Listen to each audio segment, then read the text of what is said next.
headlines. It's Monday. Welcome to another week. It's the start of a new day. It's an opportunity to make the right decisions. And we are here to help you decode the narratives that are shaping our country, one news report at a time.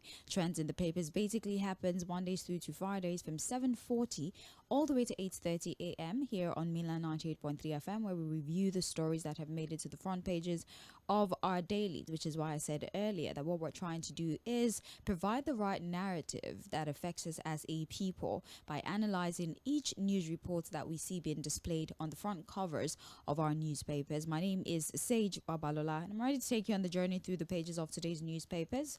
We'll talk about politics, we'll talk state of the nation, we'll talk legislation, amongst many other things, and we'll also unpack some of the trends that matter the most to you. So join me as we explore these stories that highlight very bold opinions. A lot of things have been said, a lot of accusations have been leveled, personalities have been attacked, and basically all of these reports are provided to you so that we can spark thought-provoking conversations, which is why we also have a segment of the morning program that is strictly to hear your voice, to hear your opinion on the matters that have been reported on the front pages of our daily. So we'll take into consideration your morning routine, and that is why we're actually available on social media platforms, right? We're on Facebook, we're on YouTube, we're on Radio Garden. We're also very much available via our official website. On Facebook, YouTube, you can find us at Milan 98.3 FM. We're streaming the program live, so you can watch us whether or not you have your radio on you. If you also do not have your transistor radio, you can listen via Radio Garden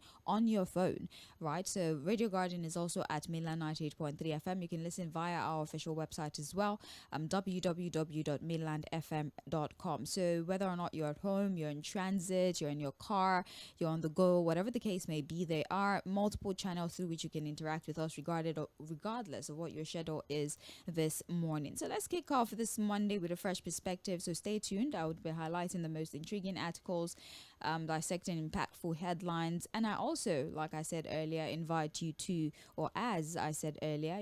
join the conversation happening right here on Milan 98.3 FM. Fᴜဃᴜ will soon be joining me via the phone for analysis. We're not just giving you the story, we are also providing some level of expansion to these headlines so that you have all the facts right when you form your own opinion. As is our usual practice here on Mondays, I would like to reel out to you some of the headlines that were quite prominent over the course of the weekend. For those of you who spend the weekend very uninterested in in news because you want to take time to rest, is okay. I'll refresh your memory. The Guardian newspaper over the weekend had reported Obi's visits to Bauchi signals shift towards political cooperation. Also on the front page of the Guardian, we had Sanusi risks court contempt for parading self as Kano Emir, says Dan Agundi. We also have President Tinubu has failed. We covered his Chicago scandals, says El Rufai.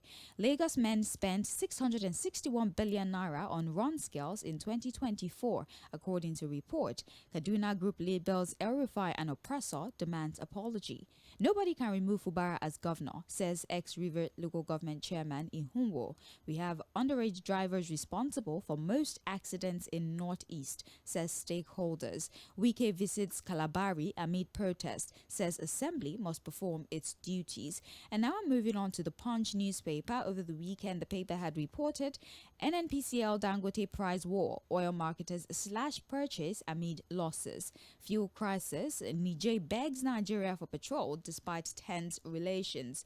Fubara in limbo as lawmakers suspend sitting indefinitely. Lagos sweepers, supervisors lament poor pay. Lagos core member alleges threat over viral video criticizing Tinubu's government. Amnesty International condemns alleged threat against core member for criticizing Tinubu's government. Probing IBB over my father's death unnecessary, Abiola's son. Diphtheria death toll hits 1,319. Nelfon plans software for students with disabilities. And finally, for the Vanguard newspaper, Obasa, Tinubu's Abuja meeting fails to calm Lagos Assembly impasse as crisis deepens. Impeachment. I will not stop lawmakers from performing constitutional duty on Fubara, says Nyesom Wike. Adeleke's $20 million fraud allegation against Oyetola, mere shadow chasing, says Ogundokun. We're open to partnering with Nigerian carriers, says Kenya Airways.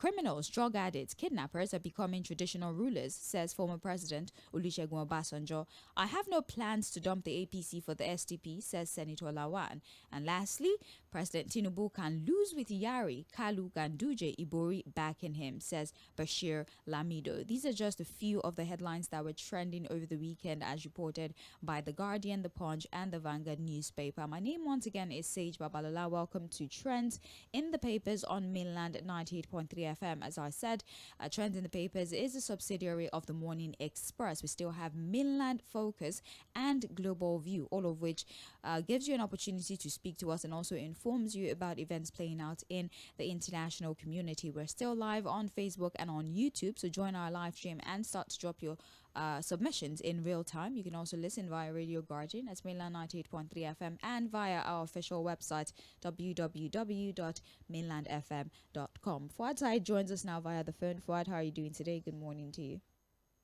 Good morning, Sage. I'm good. How are you doing? I'm well. Did you have a great time on your birthday? Yes, I did. Yes, I know I had a great time because Fuad, in the morning I told you people when I came for my show that morning that I trust Fuad. Fuad is a legacy spender.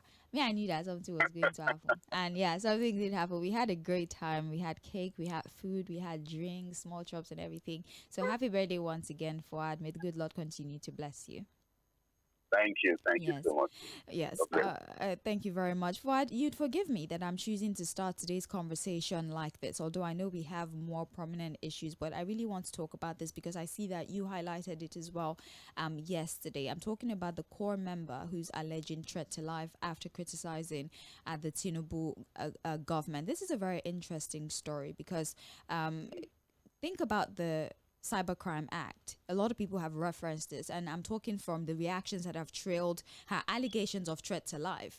A lot of people have once again highlighted the Cybercrime Act, that ever since the implementation of that act, they knew that something was wrong. It is, they're alleging that it is a direct attack on the freedom of speech that is well enshrined in our 1999 Constitution. For those of you who probably didn't catch the story, although I doubt that very much, it's a trending story. A young NYSC or core member had taken to TikTok to criticize the government. She actually described the president as a terrible leader. She spoke about Lagos State being smelly, unkempt, untidy, amongst other things. Now, after that video went viral, she posted another video with screenshots of messages that have been sent to her, forcing her to take down the video or retract her comments. And she has also even alleged a threat to life. She says that if anything happens to her, we know who to hold. She says this NYC woman should leave me alone. I have a right to speak. Now, who the NYC woman is, we have no idea. She didn't give us a name, but she says if anything happens to her,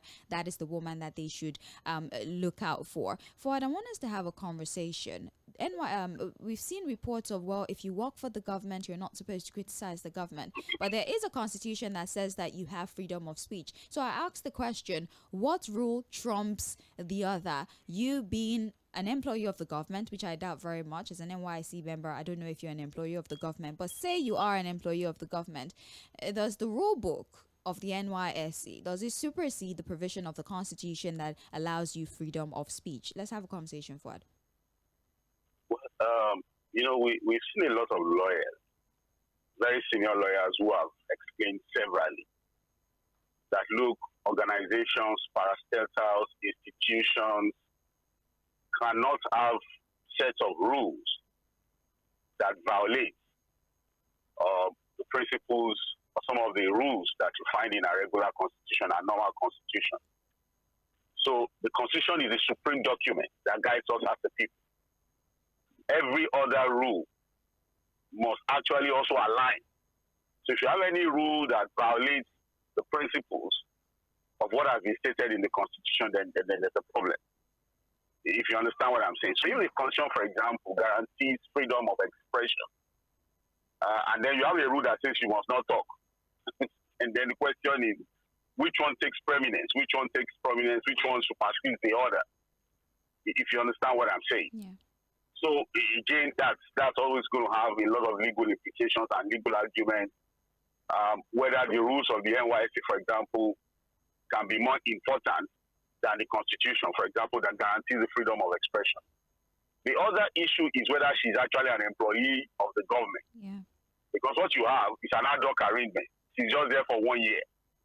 You understand what I'm saying? So at that point, she's not a permanent employee, for example, of the government. So her status is also subject to debate, if you understand. So whether the rule book applies to her or not as a core member. The third one said, which I've always told a lot of people, and they seem not to understand, is that, look, freedom fighters all over the world are non-conformist in nature. Heroes of democracy all over the world, say, are always non-conformist in nature. Because if you go in conformity with the rules of engagement, you probably will not find a lot of the things that have changed in developing and developed societies of today, if you understand what I'm saying. Yeah. The non-violent movement of Mahatma Gandhi, for example, you understand? Or some of our leaders who took on colonial government. Those things were done using non-conformist engagement. And so if you have a situation where Nigerians today feel there's a need for a change, there's a need to speak truth to power, say sometimes you have to be non-conformist in nature. And what I saw in that young lady is our decision not to be non-conformist in nature. Speaking truth to power, speaking about our own reality. And she cannot be gagged. Said, she can never and will never be gagged. And some of us will not also keep quiet. Because I've told you, the pattern we have seen consistently in this era is a situation where they are beating you and they don't want you to cry. Or if you must cry, you have to cry the way they want you to cry. Even in the street, what did they say? I'm sure you know that if you, people like say, Jay will tell you. They will say, right? Yes. I'm sure you know that. I know that one. So, how come you have somebody, look, you are peeing on somebody's head. You want the person to pretend that it's rain that is falling. The lady spoke truth to power. She was talking about her own reality, how things have become extremely expensive. And if we have a democracy where people cannot complain or speak truth to power, what kind of democracy are we then running? And then we'll now begin to talk about rules. What rules are we talking about here? The rules that the people who are telling you to obey the rules that are violated severally, consistently. They are still violating it this morning. And then somebody wakes up to say, look, this is the first time I'm picking my own bills. And everything has gone crazy. She talked about egg. She talked about the cost of transportation, house rent. And then she came back to Lagos to say, look, Lagos is smelly. Whether you like it or not, we all know the situation of sanitation in the whole of Lagos. It is still not smelly. And for anybody that thinks Lagos is not smelly, probably you've not gone to functional society and cities before. To know that indeed the state is smelly. Go to Ikotu, go to different parts of, go to Oshodi, go to Mushi, and see that, look, when it comes to environmental sanitation in Lagos, it's whack, completely whack. Guys everywhere, left unattended to for days. Look at our drainages. When we were growing up in this Lagos, there was pipe-borne water rolling in public taps. Where are the water? And how do you enjoy the cleanliness of a city when there's no potable water? Everybody has resorted to boreholes. Aboki fetching water for everybody all around. And you want the young girls to keep quiet because there's one outdated, useless rule that some people have kept somewhere to guide people not to speak about their reality. And that's the way we want to run the country and continue to keep quiet. And the same set of people that were heavily critical of the Jonathan government. Do you know half of the things they said to Jonathan? Sage. The words they used, horrible words they used for Jonathan as an inefficient president. The same sort of people now, when you speak truth to power, they say you hate the country. How do you get to the point when you criticize the government, they say you hate the country? Fuad. So they think they love the country more than us? Fuad. They are more Nigerian than us? As much as there are many people drumming up support for this young lady, including the TUC, there are also Nigerians who think that whatever comes her way, she deserves. Some Nigerians have actually taken to her social media to lambast her that, well, whatever you see, just accept it. You called out the first man in the country. You are standing against an entire federal government. Who do you think you are? They even went to dig up old videos of her, at a party, having a great time with her friends. And they said, oh, you are very well in the middle class. At least you have enough enough money to go to the club, go to So parties. she should not talk. And so why are you speaking as if you're a poor person? They actually went to dig up old videos, and young people are lambasting her that, you know, where do you get the audacity from to stand against an entire government? And so that begs the question, are we in a situation where for you to fight for Nigerians, you have to first fight Nigerians themselves? No, she's fighting for herself. Mm. I think to do her a lot of good to understand that you can't even fight for Nigerians. Just fight for yourself. Because the same sort of people you are fighting for are going to come after you. So I can see the young girl, you know, she's talking about herself. The only thing she said was that more people should talk. Mm. So I'm sure in her mind she would have been prepared. Look, how did we fight the military to a standstill? Say, how did we push the military back to the barracks? People were waiting, you know, for people to support us. A lot of us who were even young student union activists of those days who took the streets to join the bigger activists would not have done it. So at the risk of our lives. So for people who are saying, oh, they are going to suspend that, they withdraw NYSC certificate. A lot of the graduates with NYSC certificate, what are they doing with it? So does the NYSC certificate now define our progress in life? Does it define our future in life? There were people who have also lost a lot of things because they stood against the establishment. Oh, do you know what people like Ghanifa Emi faced in life because they were speaking truth to power? People like ᴑᴜᴜ. That young lady is one of the heroes of democracy, of modern day democracy in Nigeria. And she must be encouraged, and more Nigerians must be encouraged to speak truth to power. Oh, they will suspend her, and so what? They will not give her a certificate, and so what? Does that change what she has said? This will address what the young lady has said, and stop playing to the gallery. And then you see some very foolish comments too. Must she eat egg? Because she said egg is now 6,500. Must she eat egg? If you tell them Gary is expensive, they tell you must you eat Gary. And like Mr. Koshi said yesterday, we are going to get to the point where they will tell you, must you even eat at all? Abi? Well, when reporters reached out to the Director of Media and Public Relations of the NYSC to get information, Edwin Megwa, that's his name, he did not respond to their messages according to the Punch newspaper because they wanted to understand the position of NYSC as a body in all of this ruckus that's going on online. All the papers actually have this story, so you can pick a copy of any of our dailies if you want an update, or for those of you who probably did not know about this at all, you can check and understand the progression of this particular incident. Moving on to other stories, front page of the Punch still. How subsidy removal tension worsens Niger fuel scarcity. The writer to that story, fuel marketers declare closure of station at border towns. Citizens demand more Nigerian goods. We have less than 2 years after President Bola Tinubu removed fuel subsidy in Nigeria. The effect of the decision is now being felt deeply by neighboring Niger Republic. Also, findings by the Punch on Sunday from fresh data sourced that from the National Bureau of Statistics indicated that trade between Nigeria and Niger Republic surged by 82% in 2024, despite ongoing diplomatic tension between the two countries. This came as oil dealers raised concerns about the closure of filling stations at border towns, stressing that marketers were losing so much revenue to the development. Since the start of March, Niger Republic has been grappling with an unprecedented shortage of the most widely used petrol in West African country. Economic activities have been brought to a halt as filling station in Niamey, the capital, and those in towns ran out of petrol recently. For several years, the country depended majorly on Nigeria for about 50% of its local fuel consumption. Industry players and experts have confirmed petrol was usually smuggled into the neighboring country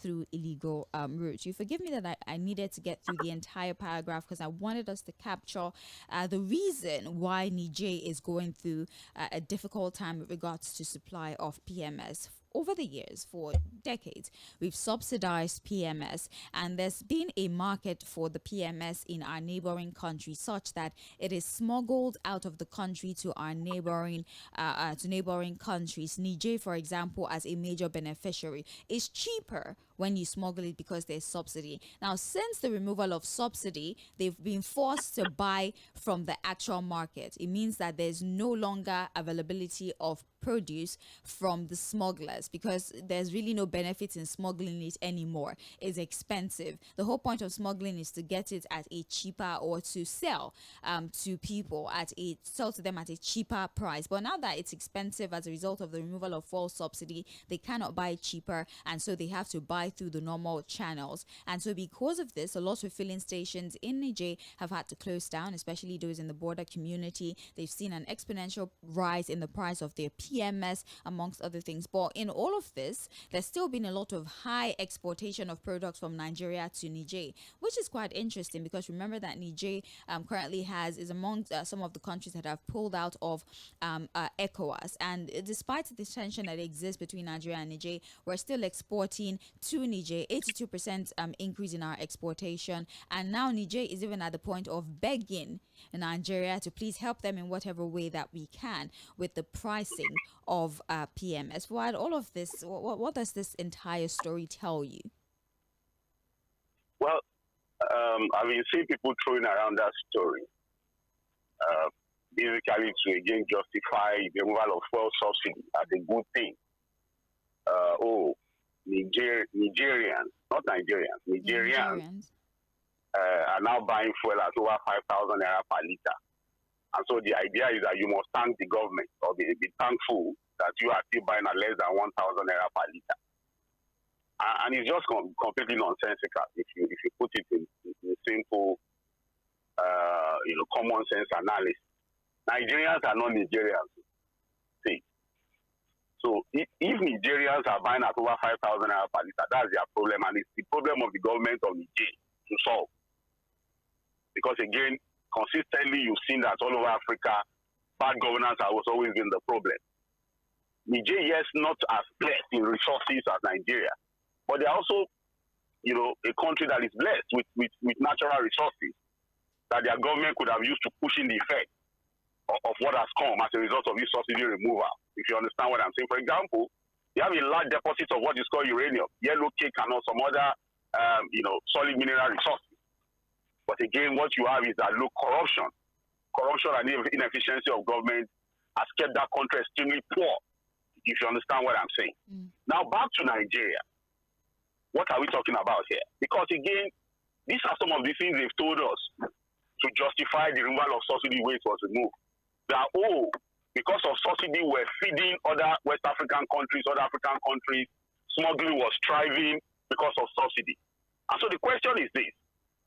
Because the Nigerian government failed in its responsibility to be able to tame smuggling, then you have to punish the whole of Nigeria by removing subsidy. So why then do we have customs? Why do we have immigration? Why do we have all the security operatives in our border posts? So in trying to solve the problem of smuggling and dealing with our West African neighbors who are benefiting from smuggling, you must then punish Nigerians. Because we're also being punished. The question is, do we deserve as Nigerians? Do we deserve any form of subsidy at all from the God-given resources that we have as a country? You don't understand what I'm saying. That's a simple question. That as a Nigerian, do we even deserve any form of subsidy from government? Because these are God-given resources. This is the resources that God has given to us for us to benefit from. So the idea of trying to demonize subsidy because of the failure of government to deal with issues like smuggling does not make any sense. Responsible governments all over the world find a way to subsidize things for their people, to make things better for them. And that's why we are telling them that these people that tell you that, subsidy is bad, subsidy is this, don't subsidize, they do these things in multiple folds for their own people. So, the question now is this, what then does the ordinary Nigerian benefit from government? From all its God-given resources? Remember that the people in government who tell you that subsidy is not good, all their lifestyle is heavily subsidized. Jumbo pay, crazy pay, all manner of wasteful spendings about their lifestyle. Were we not here when 21 billion was deployed to renovate the house of the vice president? I think there was no house. The vice president was living in. So they can't wait.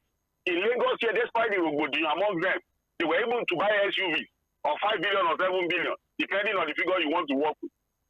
So the question is for the ordinary Nigerian now, because why would I be bothered with what's happening in Nigeria? Am I a Nigerian? Yeah, what's my business? If they buy fuel 10,000, that's their own problem. It's for their government to solve. The question is, I'm going to talk about Nigerians because I'm a Nigerian. What are we benefiting from the government? Oh, yes, subsidy has to go. It has gone now. What are we benefiting? What has been the result of the subsidy removal? That is what we should be addressing. Also, I should be bothered about what is happening in Niger because I'm a Nigerian or what? So does that also justify the fact that these policies were implemented and it has brought untold hardship to ordinary Nigerians without the government even finding anything to do to cushion the effect? Where are the safety nets after we move subsidy that people are benefiting from? They should come and tell us what has changed, what has improved, how many roads have they fixed, how many hospitals have they fixed, where is the affordable and quality education for ordinary Nigerians since we remove subsidy? What we have seen consistently since we remove subsidy is that look, politicians now have more money to share among themselves. Governors have more allocation. Politicians have more money. They are still buying SUVs. Wasteful spending are still going on. So what has changed? I'm not going to be bothered by what happens in Nigeria. How does that concern me? Is it not the same failure of government that is affecting them? Corruption, inefficiency, lack of good thinking on the part of their leaders that we also have here?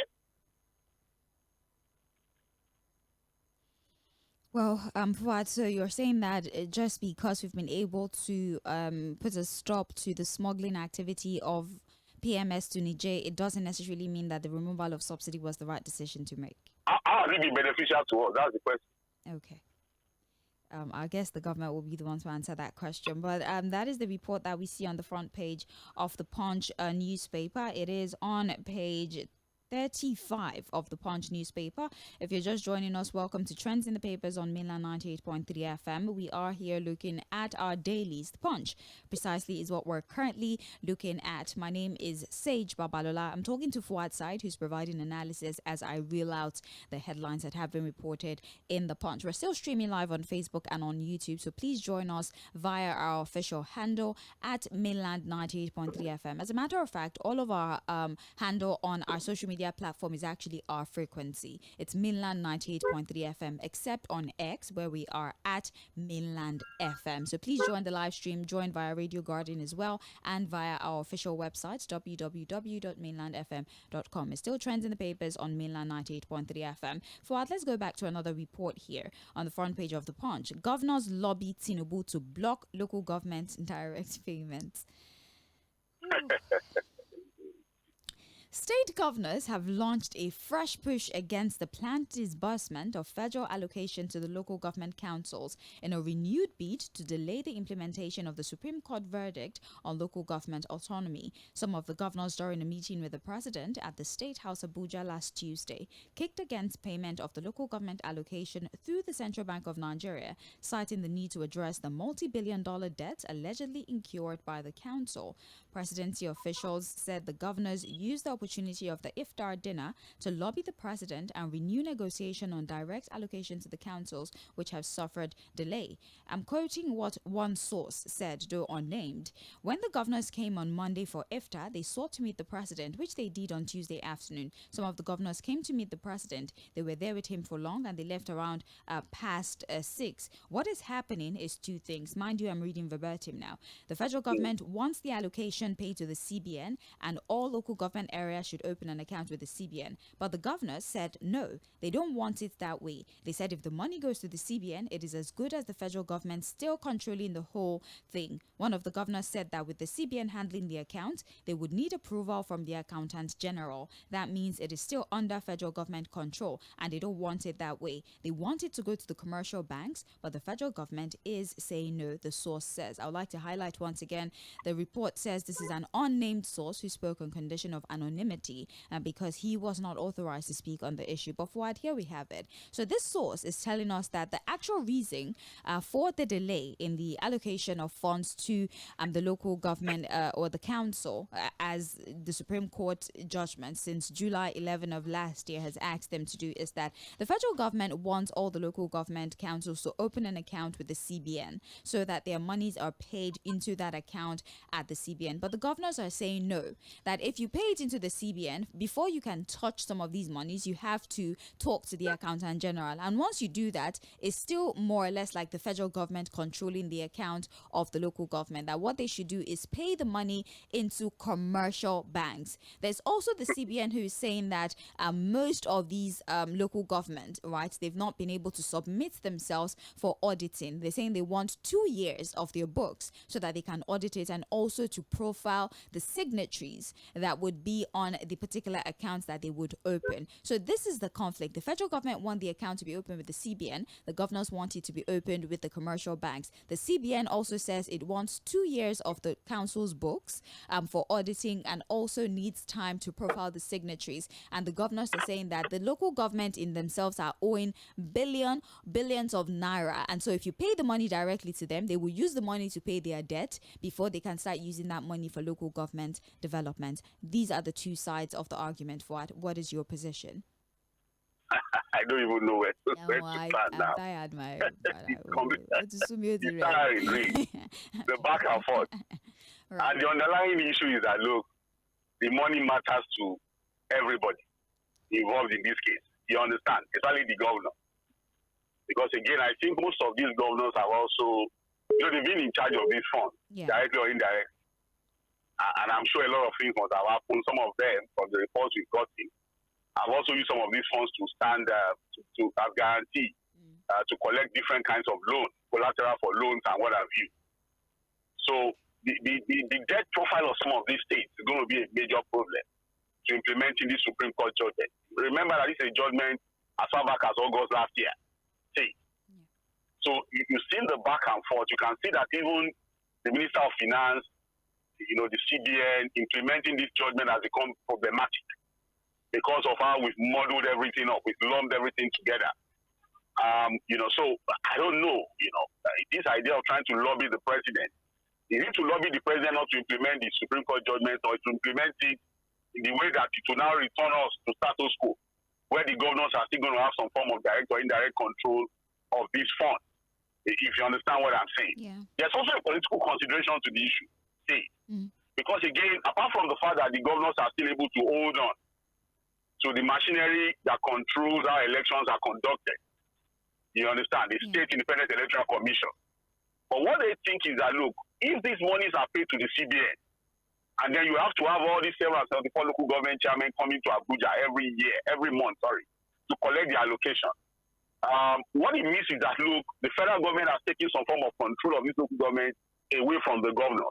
So you have local government chairmen who will now be interfacing directly with the federal government. So it gives the federal government some more power of influencing what happens when it comes to local politics, if you understand what I'm saying. Because what it means is that, look, the local government chairman will look at himself. Why must I be loyal to the governor, for example? The kind of situation we saw in Ogun State, for example, where local government chairmen were prostrating for the governor. Right. They never happen again. So if they would prostrate, they would have to go and prostrate in Abuja. Do you understand what I'm saying? I'm with you. I get you. They lose So you see that the governors are concerned about the local government chairman now having some form of direct interface with the federal government, because again, with the CBN, it's as good as no, they're having direct interface with the federal government. So it's the concerns of the governors which they might not have put out. It's not just about the fact that, look, some of these local governments are owing. It's also for political consideration. Because again, they want to be in charge, not be in charge of the monies alone, in charge of local politics. They want to control everything. So as they plan people there, they also want to plan how they manage the money. So I don't know when we are going to be able to implement the Supreme Court judgment. Remember, it's the judgment of the highest court in the land. And it has to be implemented. How it will be implemented, I really don't know, because of all these considerations that you've highlighted in the story. It's just again, if we had people who are committed to nation building, who are not just about their own personal benefits or selfish interest. There was no way this would have become a problem. It would have been implemented the next month. But look at the back and forth now. The CBN does not know where to stand. The federal government is confused. The governors are bringing up, all manner of suggestions, which is just about their own interest anyway. And then it's almost going to be 1 year since that judgment was given. Because, again, we're in March. By August, it will be 1 year. We have still not been able to implement it. It's unfortunate. Very unfortunate. Indeed. Let's see what happens. Again, let's bear in mind that this is from an unnamed source, so we might not be able to take this particular perspective, as a matter of fact. But there's always, or should I say, there's no smoke without fire. Element of truth. Yes. So let's see what comes out of this at the end of the day. Let's go back to Rivers State. Fuad. Punch tells us that budget letter, Rivers Assembly differ. Fubara urges House to reconvene. We have the Rivers State House of Assembly on Sunday accused Governor Siminalayi Fubara of insincerity in the implementation of the recent Supreme Court judgment ordering him to present the 2025 budget afresh. The lawmakers who are loyal to Fubara's estranged political godfather, Nᴇᴜsᴜ, alleged the contrary to Fubara's claim to have written the House for budget presentation. They had not received any correspondence from him. But in an interview with The Punch, the Rivers State Commissioner for Information, Joseph Johnson, insisted that Fubara had written to the Assembly notifying them of the desire to come forward for the budget presentation. They've set a new date, actually. They've proposed Wednesday, March 19 for the budget presentation once again. And they're hoping that the House would receive this communique and actually create time for it to happen. Over the course of, I think, 2 weeks now, following the Supreme Court judgment affirming the position of the Martin Amaewhule-led House, loyal to former Governor Nyesom they had asked that the budget be represented or no allocation will be given to the state. And since then, the governor has done everything in his capacity, or at least according to report, to represent the budget. But these lawmakers have first of all spoken about the disrespect in the manner with which they were summoned. They said the letter that was claimed to have been written was first of all signed by the SSG. Nyesom himself called that letter a useless letter.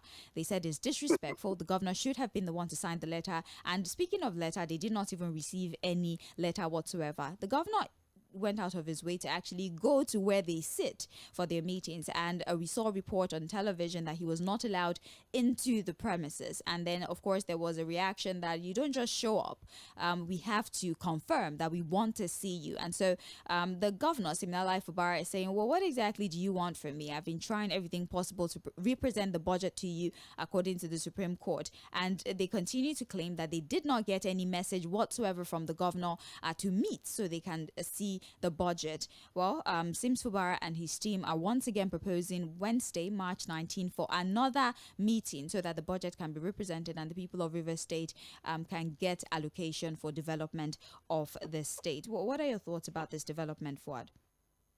Well, these guys will have to find a way to work together. It will be, a love-hate relationship, but they will have to find a way to work together. Because again, the House has adjourned. I think on Friday the House adjourned indefinitely. Yeah. But they can always reconvene. They can always quickly reconvene. So again, there would always be questions as to the kind of game the governor is also playing. Whether you like it or not, it's a game of political survivor. You understand what I'm saying? Because as it is, the Supreme Court judgment, of course, has put him on the edge.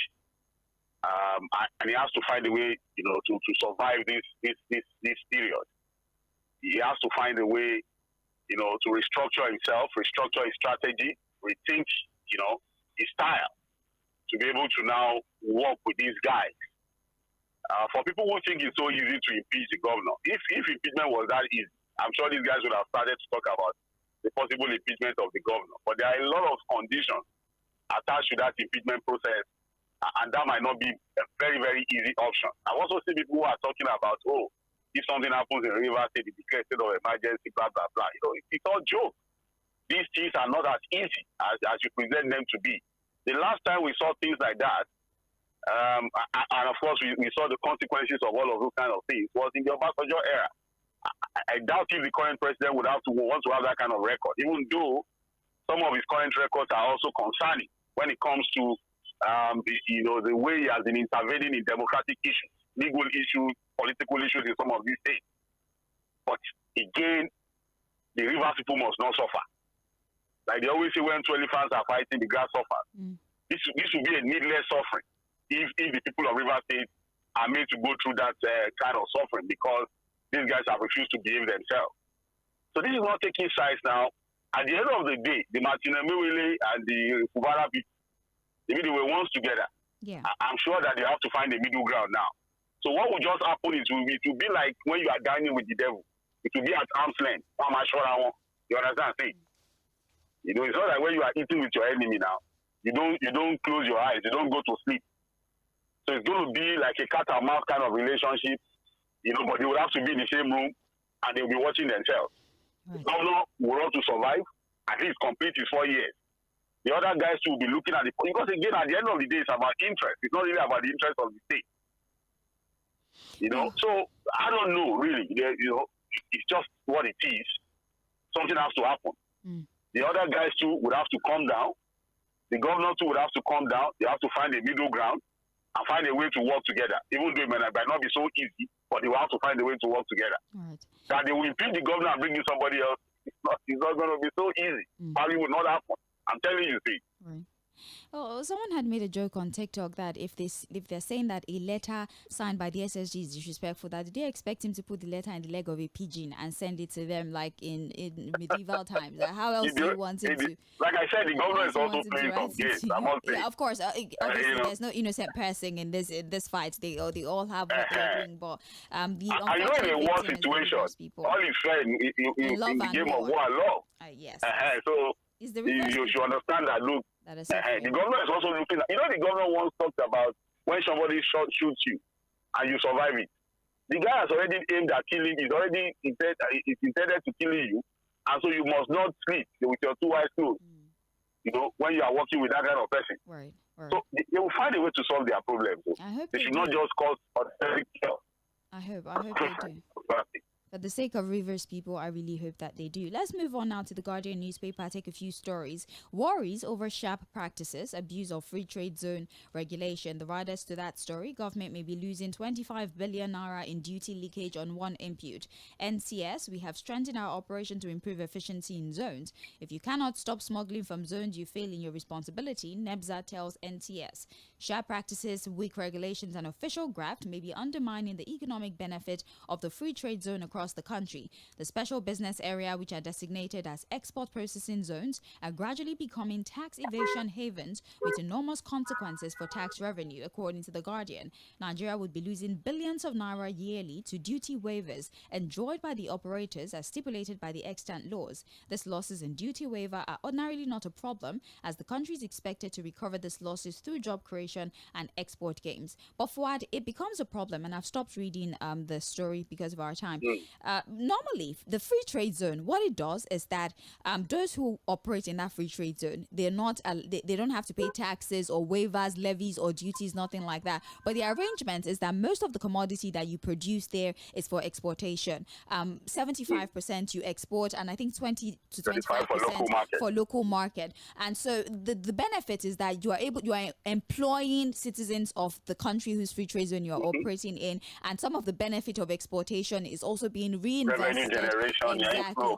But what these people do in the free trade zone is that they would not pay taxes, by the way, and then they would smuggle their commodity into the Nigerian market and now start competing with local manufacturers who pay all their taxes, all their levies. So they are operating with lower cost of production.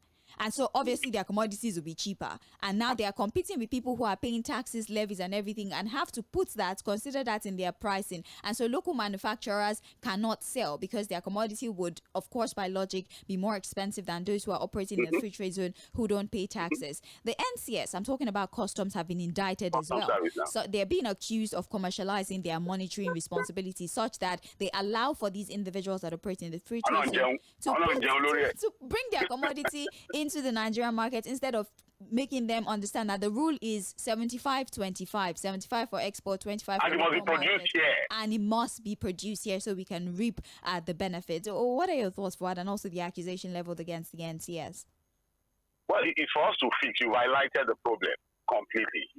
You know, a very long read, and I must give kudos to you the way you've been able to summarize and make send money for it. Don't worry. But because again you just captured it all. Right. Very long story. I read the whole story this morning. But again, that's just the crux of the matter. So it's just for us to fix the problem. Fixing the problem will require a more surgical approach, a more methodical approach, because I doubt if the customs service is efficient enough, is transparent enough to be able to fix this problem. In fact, smuggling back some of the products into the country is not even as problematic as even bringing in things that were never even produced in the country. So I know the same problem is the privileges given to people who have private jets too. Yeah. There was a complaint about that too. Yes. And so because of that, they do all manner of things. They bring in some, they charter without paying the requisite levies to fan and all those kind of things. So for everything that looks very good in other places that works for other people, it comes here and we just mess it up.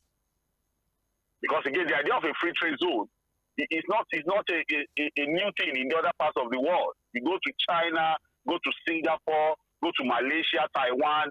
They create these things, to create employment, to improve, the GDP of their nations, improve their economy. But we create these things in Nigeria and look at what we are doing. We have just started again. Fouad, because of our time, also, there's a related story here, right? That the MPA's 15% hike, you remember the port authorities have also increased. Also causing problems. That is causing berthing charge for it is now $200,000. I'm not now. $200,000 is the berthing charge with the MPA's 15% hike, and now importers rather are choosing to work in Lomé, Cotonou, even Singapore. And that's what those things into the country. Exactly. So we're now at the end of the day losing. The 15% hike is now counterproductive. The money they think they would make from it, people are now using alternative ports and now the corrupt custom officials who make the money. Yes. Because when they take these things to other ports, Lomé, Togo, what they will do in those places is to pay those funds. You see, I told you that there was a time I went to Cotonou to buy a car.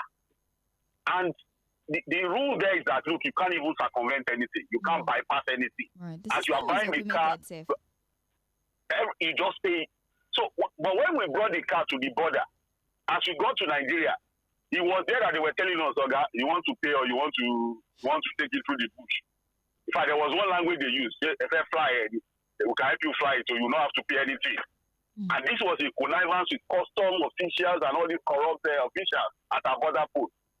So this 15% now, $200,000, people are going to take it to other borders, other countries, and then smuggle it into the country. That's why you see a lot of our corrupt custom officials. You know that this is not their salary. It can never be their salary. Owning hotels, owning no matter of things. So extremely rich. We see them, even though we pretend as if it doesn't exist. You will know that you don't need. This thing I'm saying, it can never be your salary. They don't even look at people who earn salary. Finally, before we call it a wrap, we have 2 minutes left. Guardian tells us again, 2027, Wike others affirm support for Tinubu's second term amid growing opposition. There's also the story here. You cannot make us leave PDP. Lamido rejects El Rufai invitation to the SDP. And I took the story together just to understand the politicking that is happening come 2027. Yes, Wike is by membership card in the PDP, but by actions in the APC. And we've seen El Rufai's defection to SDP, where he's calling for other political stakeholders to join him in the party so they can form a formidable opposition to the APC come 2027. All these political shifts that are going on, Fouad, what do you make of it? Do you think that they would be able to stand against the force that is the APC?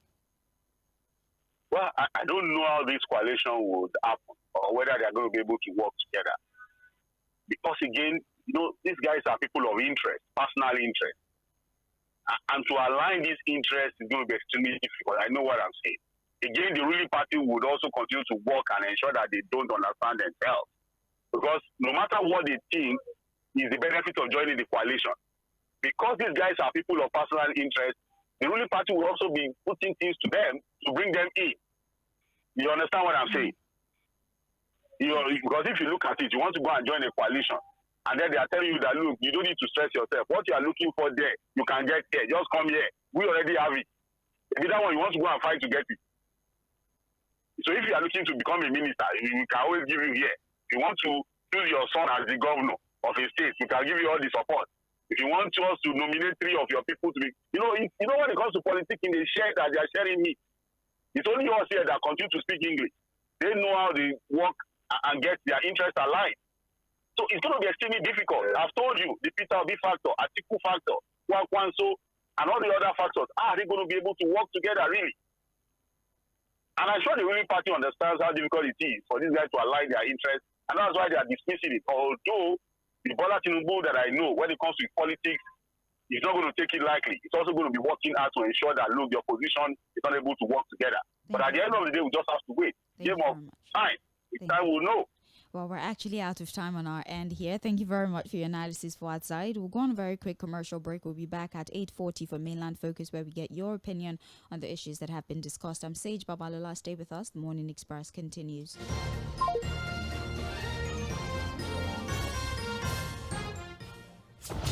You're listening to Mainland 98.